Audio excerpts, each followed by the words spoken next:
세대들은 아시겠지만은 저는 굉장히 어린 나이 20살 초반에 스타의 길을 걷기 시작했어요. 오늘 눈을 떠보니까 스타가 돼 있었어요. 그리고 여학생들은 나보고 소리 질렀어요. 그때 소리 지른 여자들이 지금 여성들이 50대 초반 주부들이에요. 그런 소리가 없었던 시절에 그 여학생들이 악 하는 소리 듣고 내가 노래하다 가사를 다 까먹었어요. 나하고 같이 노래하던 송창식은 계속 노래하더라고. 걔는 애가 좀 둔한 것 같아. 여학생들은 내 안경을 얼마나 뺏어가는지 몰라요. 여학생들은 내 단추를 뜯어갔어요. 여학생들 내 머리카락을 잡아 뜯어갔어요. 어떡하나 봤더니 수첩에 껴놨다가 쉬는 시간마다 창가에서 떼어보다 윤영주 머리카락이다. 사람이 인기가 생기면 머리카락도 인기가 생겨. 대통령 아들이 나를 찾아왔어요. 박지만이었어요. 여러분 박정희 대통령 아들하고 60년대 말에 청와대 차 타고 다녀보셨어요? 극장에 가면요, 극장에 표가 전회 매진, 그날 거 다 매진됐는데 나하고 지만이 대통령 아들하고 들어가면 가운데 칸 제일 좋은 칸 하나 텅텅 비어있어요. 나하고 지만이만 가운데 앉아요. 곤충을 찬 경호원들이 두 줄로 뺑둘러 앉아요. 경호원들이 어떤 사람이냐면 곤충에 손을 대고 화면이 이쪽인데 2시간 반 동안 화면 한번 못 쳐다보 사람 얼굴만 쳐다보면서 경호해 주더라고요. 그 아들이 귀하니까 나도 경호받았어요. 돈을 벌었어요. 내가 번 돈으로 외제 승용차를 사고 기사를 두고 맨션 아파트를 샀어요. 그 당시 명문 고등학교를 나오고 연세대 의과대학생이었어요. 가수였어요. 인기 있어요. 돈 있어요. 뭐 인물도 이만하면. 저 오늘 실물 처음 보는 분들이 많으실 텐데 난 여러분 만난 게 너무나 감사해요. 왜냐면 내가 텔레비전보다도 실물이 더 낫다는 것을 직접 확인시켜드릴 수 있게 돼서 정말 기쁘게 생각해요. 그런데요, 여러분, 내 없는 거 남이 가졌다고 하나도 불평하지 마세요. 그거 나한테 없어야 될 이유가 있든가, 때를 기다려 나한테 하나님이 주시기로 계획하셨든가는 무슨 이유가 있는 거예요. 하나님은 주시는 것만 사랑으로 하시지 않고요, 하나님은 때때로 뺏어가시는 것도 사랑하시기 때문에 뺏어가실 때가. 그래서 나는 하나님이 공평하신 하나님이라고 난 믿고 사는 사람이에요. 내가 공평하다고 하나님이 공평하심을 내가 믿는, 위로받고 사는 증거가 하나 있는데, 우리 조영남 씨가 내 성가대 뒤에 앉았던 성가대 선배였거든요. 헌금식마다 연보통 꼽았던 선배예요. 그 오늘까지 37년 동안 갖지도 않았어요. 근데 조영남 씨는 나에게 노래에 대한 꿈과 도전을 주었던 정말로 아름다운 목소리, 정말로 놀라운 가창력을 어려서부터 많은 사람들에게 인정을 받았던 사람. 나도 그렇게 노래하고 싶었어요. 근데요, 조영남 씨가 그렇게 목소리가 좋고 가창력이 대단해. 그래서 나는 오늘 내가 돌아볼 때 내가 조영남 씨보다 내 목소리가 더 낫다거나 조영남 씨보다 내가 노래를 더 잘한다고 생각한 적은 한 번도 없지만, 하나님이 공평하시다는 증거 하나가 뭐냐면 내가 얼굴이 조영남 씨보다 떨어진다고 생각한 적은 한 번도 없어요. 그건 조영남 씨도 인정해. 얼굴은 네가 낫다 그러더라고. 나는요, 20대 사람들이 갖고 싶은 모든 걸 다 가지고 있었어요. 꼭대기에 서 있었어요. 여러분, 혹시 여러분 서 있는 자리가 남들의 박수 소리가 들리고 인정받고 존경을 받는 자리에 있으시다면 오늘 그 자리를 조심하시길 바랍니다. 나는 통기타 문화를 일군 시대적인 영웅, 문화의 영웅들이라고 칭찬을 받았고 많은 돈을 벌었고 인기를 얻고 우리 세대가 모두 되고 싶은 동경의 자리에 있었지만 그 자리는 하나님이 보시기엔 너무나 더럽고 악하고 독하고 오만하고 죄가 들고 썩어져가는 자리인 걸 몰랐어요. 저희 세대는 기억을 하십니다. 1975년 12월 2일 한국의 200명 연예인들이 구속되는 대마초 연예인 사건에 윤형주가 1호로 구속이 됩니다. 제가 데뷔시킨 그 후배가 가져온 그 선물이 마리화나를 가져왔는데, 그 대마초를 가져왔는데 그들을 보사부 마약반 형사들이 미행하다 그대로 들이닥치더니 그 영광을 누리고 살던 내 손에 차가운 수갑을 채고 나는 서대문 구치소 감방으로 개처럼 끌려갔어요. 무대에 서서 시대가 보내주는 그 영광을 누리고 살았던 최고의 연예인이 수갑을 차고 감옥에 갇혔다는 것은 그 연예인에게 죽음의 저주예요. 파멸의 종말이에요. 서대문 구치소가 내게 준 결론은 무엇입니까? 나는 자살이야. 내 목숨을 끊는 것만이 그 고통에서 헤어나올 수 있는 유일한 돌파구라고 생각했어요. 그래서 저는 죽음을 준비합니다. 대한민국 최고의 변호사 3명이 윤형주를 변론하는데 윤형주를 감옥에서 끄집어내지 못했어요. 여러분 이거 아셔야 돼요. 미국이 아무리 변호사들의 천국이라 할지라도, 그들의 힘이 강하다 할지라도, 여러분 하나님이 결정하신 일은 1000명의 변호사도 바꾸지 못하는 것을 기억하시길 바랍니다. 앞으로 여러분 살아가시다가 하나님이 개입하셨다라고 믿어지는 사건 만나시게 될 때 그 자리에서 무릎을 꿇고 하나님의 도움을 구하시는 것이 그것이 지혜입니다. 죽음을 기다리고 죽음의 시간이 다가온 나를 살렸던 한 책이 있는데 그것은 면회 오셨던 어머님이 놓고 하셨던 어머님의 성경책이었어요. 자살을 결정한 아들에게 이 책이 무슨 소용이 있어요? 벽에다 집어 던졌어요. 그다음부터 어머님 성경은 방 안에 묻어다니고 발길에 채는 책이 됐어요. 어느 날 이 성경에 내 눈이 가게 됐어요. 처음으로 이 책을 만져보는 사람처럼 저는 어려서 성경 사이로 기어다니면서 자란 사람이었지만 성경과 무관한 인생을 살아온 걸 알았어요. 성경을 집어들었어요. 펼쳐들었어요. 이렇게 시작돼요. 태초에 하나님이 천지를 창조하시니라. 성경을 읽어나가는데 이 성경을 내가 한 장 한 장 읽어나간다는 것이 내 영혼에 무엇을 뜻하냐면 이 성경은 내 영혼의 두꺼운 껍질을 양파 껍질 벗기듯이 한꺼풀 한꺼풀 벗겨나가기 시작했어요. 성경을 읽어나가면서 내가 알게 된 한 가지 사실이 뭐냐면 하나님이 나를 얼마나 오랫동안 기다리고 계셨는가는 사실이었어요. 왜 그분이 나를 기다리셨냐면 나를 사랑하시기 때문에 기다리셨다는 사실이었어요. 여러분, 사랑하는 사람은 기다려줍니다.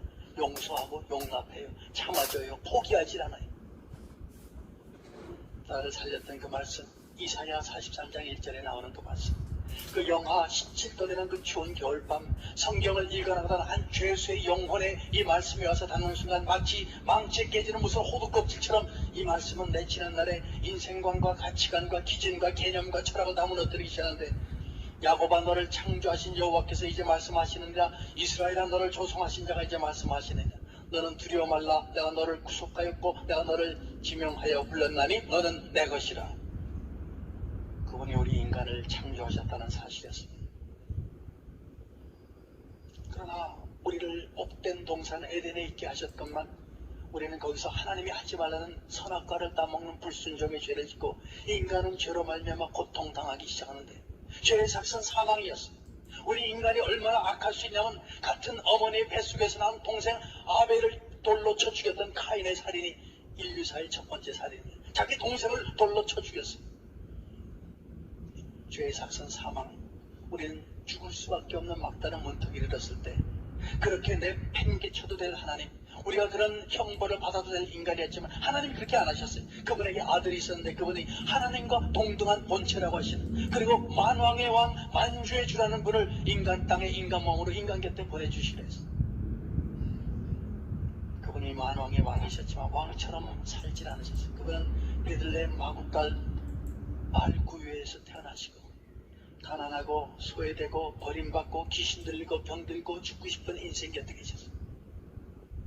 그분은 마지막에 인간들로부터 하나님의 아들로서는 도저히 들을 수 없는 온갖 모욕과 조롱과 멸시의 말을 들으시고 그 몸에 십자가가 관통하면서 그 몸이 십자가에 걸렸어요. 그분은 그 위에서 물과 피를 쏟아주시니 우리가 치료해야 될 죄의 삭슬 그분이 십자가에서 대신 치러주셨다는 사실이었어. 너는 두려워 말라 내가 너를 구속하였고 redeemed 너를 지명하여 불렀나니 너는 내 것이다. 그분은 나를 공연장에서 만나주지 않았어요. 박수 소리가 있는 무대 위에서 그래 형제야 너는 잘하구나 그러지 않았어요.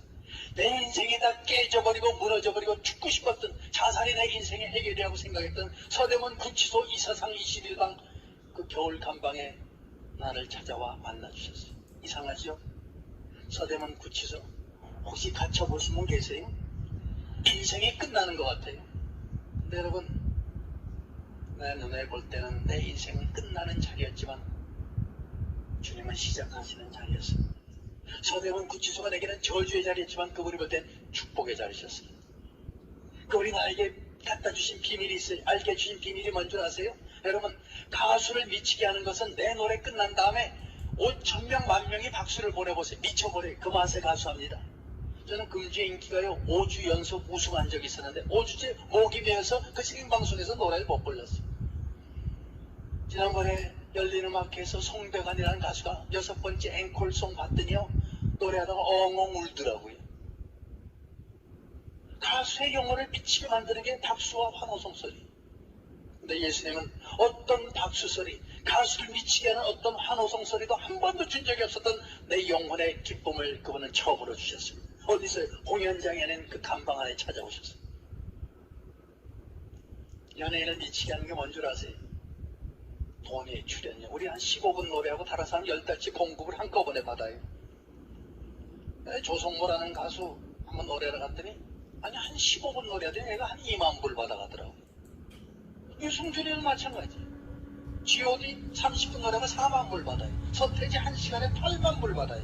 얼굴 이쁜 여자 탤런트 1년에 20초짜리 CF 2편 찍어지고 얼마 반전에 30만 불 받아가요. 그 돈 받을 때 기분이 어떤 줄 아세요? 그 맛에 연예인 하지요. 그 연예인 되겠다고 수십만 명의 애들이 줄 서서 기다리고 있어요. 근데 그 연예인을 미치게 하는 어떤 돈, 어떤 개런티도 한 번도 내게 준 적이 없었던 내 마음의 평안을 예수님은 처음으로 주셨습니다. 돈은 인간을 편안하게 만들지 모르지만 인간 영혼의 그 마음의 평안을 주지 못해. 그러나 예수님은 돈이 주지 못했던 평안을 내게 주셨어요. 나는 수갑에 채이고 밧줄에 묶여서 질질 끌려다니고 그 법정에 끌려갔다가 그 카메라맨들이 코끝에다 렌즈를 갖다 대도 나는 도망갈 수 없어요. 왜? 묶인 자였어요. 돌아오면 수갑은 끌어주지만 감방에 갇힌 죄수였어요. 근데 묶이고 갇힌 나에게 예수님이 주신 선물이 뭔지 그분이 자유를 주셨어요. 갇힌 내게 해방을 선언하셨어요. 성경이 그 말씀입니다. 그리스도 예수 안에는 생명의 성령의 법이 죄와 사망의 법에서 너를 해방하였습니다. 그리고 그분은 이 목소리의 주인을 바꿔놓으십니다. 이 목소리가 내 건 줄 알았어요. 왜요? 내 몸 안에서 나오니까. 여러분, 세계적인 테너 바바라티, 도밍고, 까레나스, 조수미, 김동규 그 성악가들 앞에서 노래 들어보셨어요? 황홀해, 황홀. 내가 들어도 황홀해. 근데 그분들 좀 죄송한 얘기인데 그분들 그 목소리 달라고 기도도 한 번 한 적 없었던 그때 어머님 뱃속에서 나올 때 하나님이 하나씩 주신 거예요. 목소리는 우리가 훈련해서 더 나아질 수도 있지만 목소리의 본질은 우리 얼굴의 생김새가 다르듯이 똑같은 목소리가 하나도 없어요. 하나님이 태어날 때 주신 거예요. 그 주신 분을 향해서 처음으로 찬양하기 시작한 것이 서대문 구치소 추운 겨울 감방이 있습니다. 난 오늘 여러분 가운데 이 시간에 나를 여기 보내주신 내 인생의 프로듀서 예수님이 나에게 주셨던 그 위로와 평강과 평안과 기쁨과 자유함을 오늘 여러분에게 주실 것을 믿습니다. 이 기회를 놓치지 않으시기 바랍니다. 미국에서 성공한 우리 동기생 회사 크게 성공했습니다. 미국에서 큰 회사가 됐어요. 우리가 되고 싶었던 성공의 샘플이 우리 친구였어요. 근데 그 친구가 오늘 한국의 개선 장군처럼 나왔어요. 매일 밤 동창들이 축배를 들어 야 너는 해냈구나. 너는 미국서 드디어 해냈구나. 매일 밤 축배를 들던 그 어느 날 옆구리에 통증을 느끼는데 같이 술 마시던 서울대학교 의대 다니는 우리 닥터 동기생이 야 내일 와서 진찰 좀 해보자. 그날 진찰을 받아본 결과가 뭐냐면 자기도 모르는 새에 직장암, 캔서의 그 세포가 온몸에 전이된 걸 몰라서 6개월 이상 살 수 없다는 진단이었어요. 병원실에 갔더니 얼마나 자기 인생이 저주스러운지 주먹으로 벽을 쳐가지고 벽에 피투성이가 되고 이 손에 껍질이 다 벗겨져 뼈가 허옇게 보일 정도로 지 인생을 저주하며 밤에 잠을 못 자더라. 하나님을 얘기하려고 했더니 야 다 나가. 웃기지 마. 하나님이 살아계시냐? 공평하시다며? 내가 공갈쳤냐? 사기쳤냐? 내가 여기 성공에 오기까지 나는 최선을 다해서 살아온 사람이야. 뭐 6개월밖에 못 살아? 그런 하나님이라면 나한테 얘기 꺼내지만 우린 쫓겨났어요. 그리고 우리는 그 친구를 위해서 기도했어요. 어느 날 제가 서울대학 안병동에 들어갑니다. 기타 연구 들어가는데 1층에서 전화를 했어요. 아, 형주야 나 올라가도 돼? 그래 올라와. 내가 병실 문을 들어섰는데 눈을 감고 나를 보지도 않고 내가 들어온 걸 왜 모르겠어요. 먼저 얘기를 걸더라고요. 형주야 예수님이 나 같은 놈도 만나주시냐? 왜? 나 예수 믿는 사람들 못마땅해서. 합리적으로 나한테 접근해야지 말이야. 뭐 동정녀가 아기를 낳았다고 뭐 기적이 일어났다고 합리적이지 않더래. 교회 나가자 여러분 원저들 잘 믿으세요. 태가 되면 내가 나갈 테니까. 그 틱틱거렸던 나 같은 놈도 만나주시냐. 그분은 너희 삶에서 눈을 띄신 적이 없었어. 한순간도 띄신 적이 없었어. 그러나 결국 그는 예수님을 영접했어요. 예수님을 영접한 다음에 네가 한번 스스로 기도해봐. 그랬더니 이 친구가 울면서 기도를 하고 있어요. 뭐라고요? 하나님 나 조금만 더 살게 해주세요. 어느 날 나를 불러가실 텐데 주님 앞에 서게 된다. 너 뭐하다 나를 위해서 한 일이 뭐냐고 물어보실 때 내가 한 일이 하나도 없더래. 하나님, 나는 시간이 필요해요. 어떤 일이 생겼습니까? 그 잘나가던 친구 암으로 세상 떠날 날이 며칠 안 됐다고 하니까 동기생들이 그 인생길 마지막에 가는데 그또 얼굴이라도 한번 봐야지. 맨정신에 보기만 하니까 술도 몇 잔 걸치고 와서 보니까 그 호흡에 좋고 잘생기고 유쾌하고 명랑하고 유머 잘하던 그 친구 암 환자의 말기를 보셨어요, 여러분? 얼굴이 시꺼매져서 다 살이 살꺼주게 달라고 또 눈만 퀭해가지고 그 기관지염 때문에 가래를 거렁거렁 끓고 항달이 없고 그날 밤 내가 먹였던 폭탄주가 이 친구를 죽이게 한 거 아닌가. 그 양심의 간식 때문에 얼굴도 눈초리를 마주칠 수가 없더래. 그래서 병원 정원 내려다봐서 그냥 울고 있는데 친구가 부르면 일로 와, 가까이 와. 그 앙상한 손이 동기생의 손을 잡습니다. 너 건강할 때 예수 믿어. 너 일할 수 있을 때 예수 믿어. 너 시간 있을 때 예수 믿어. 돈 좀 벌었냐? 그분 위해서 서봐. 죽음 앞에 있는 사람은 거짓말을 못합니다. 그 친구는 한 명 한 명 동기생들의 마음으로 움직이기 시작했어요. 제가 속한 모교, 경기고등학교 각 신호회, 동기회별로 신호회가 있는데 저 60회는 5명의 목사를 배출해내고 캄보디아에 선교사를 파송합니다. 그 친구가 죽음 앞에서 전도했던 전도의 열매들이었어요. 오늘 저는 그날 그 친구 앞에서 내가 불렀던 이 찬양을 똑같은 심정으로 내가 부르겠습니다. 여러분 잘 들으세요. 우리 인생은 올 때는 순서가 있어요. 여기 미국 오시기 전에 한국에 가면 뭐냐면 주민등록증 있죠? 그 언제 태어났냐는 순서 적어놓은 숫자예요. 올 때는 순서가 있어요. 할아버지 다음에 아버지가 오고 아버지 다음에 아들이라 그건 새치기가 없어요. 갈 때는 순서가 없어요. 내 처남의 시체를 땅에 묻으면서 장인이 막 몸부림치는 걸 봤어요. 이 불효자식아, 애비를 두고 먼저 가는 자식이 어디 있냐. 그러나 생명 주신 분이 오라 하시면 아들이고 손자고 먼저 갑니다. 여러분 젊다고 오래 살 거라고 생각하지 마세요. 여러분. 오늘 이 밤이 우리들 인생의 마지막 밤이 될지도 모른다는 것을 기억하시기 바랍니다. 내 동기생 가운데 29명이 벌써 세상을 떠난 고인이 되는데 그 중에 10명이 자다가 심장마비로 세상을 떠났어요. 그 아내가 그 전날 맥주도 한잔하고 같이 낄낄 재미있게 놀다가 아침에 눈을 떠보니까 남편의 몸이 싸늘하게 식어있더래요. 그래요.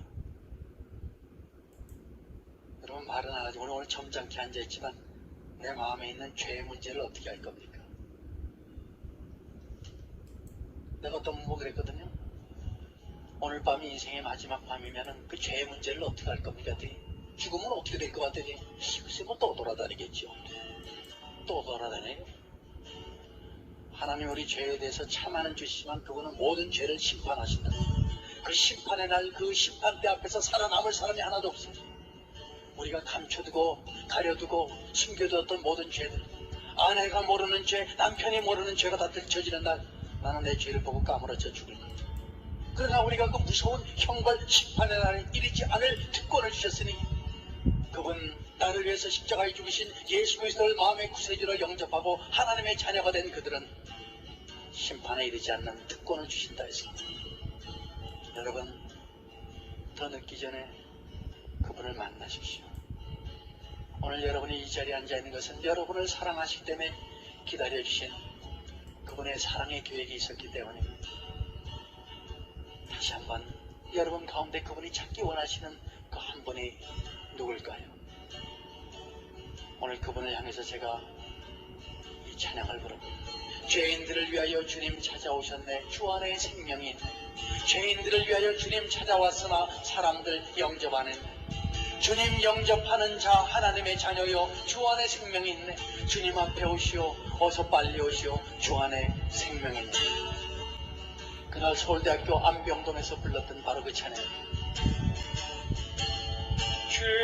죄인들을 위하여 주님